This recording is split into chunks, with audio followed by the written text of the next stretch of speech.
गुजरात में मोदी नहीं बल्कि बुलडोजर बाबा का आया तूफान, इसलिए मोदी ने फोन करके बुलाया था। गुजरात में किंग मेकर बन गए योगी। बाबा ने दुनिया को दिखा दिया कि वो मोदी के फेवरेट क्यों हैं।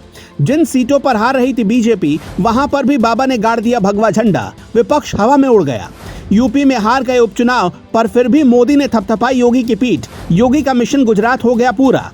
अगर समय से योगी आदित्यनाथ के पास वो फोन नहीं आता तो गुजरात मोदी के हाथ से चला जाता।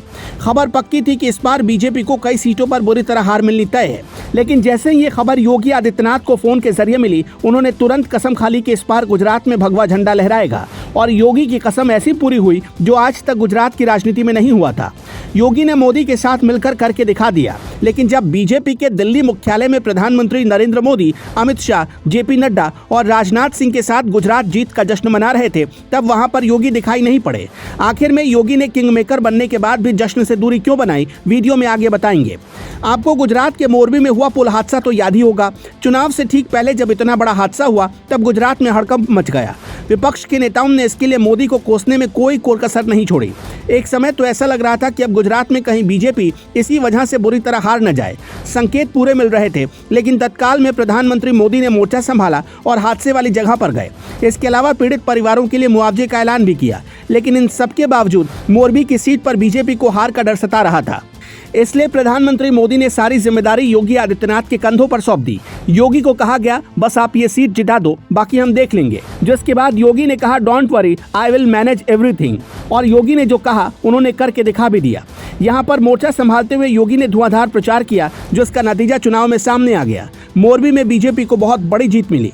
बीजेपी उम्मीदवार कांतिलाल अमृतिया ने कांग्रेस के जयंतीलाल जिराज भाई पटेल को बड़े अंतर से हरा दिया। उन्होंने 62,079 वोटों के अंतर से जीत दर्ज की, जबकि आम आदमी पार्टी के प्रत्याशी पंकज कांतिलाल राणसरिया तीसरे नंबर पर रहे। मतलब जिस सीट को लेकर बीजेपी टेंशन में थी, योगी आदित्यनाथ ने उसको बीजेपी की झोली में डाल दिया। इतनी बड़ी जीत यहां से मिलने के बाद प्रधानमंत्री मोदी भी योगी के कायल हो गए।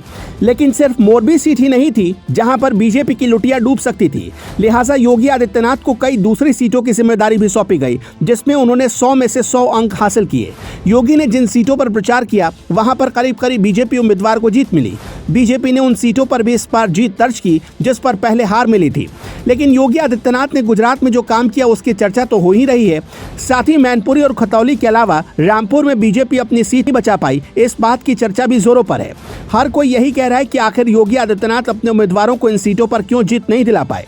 जिन लोगों को लग रहा है कि यहाँ पर योगी फेल हुए, उनको ये समझना चाहिए कि इस बार समाजवादी पार्टी को मुलायम सिंह यादव जी के निधन की वजह से काफी सहानुभूति के वोट मिले थे।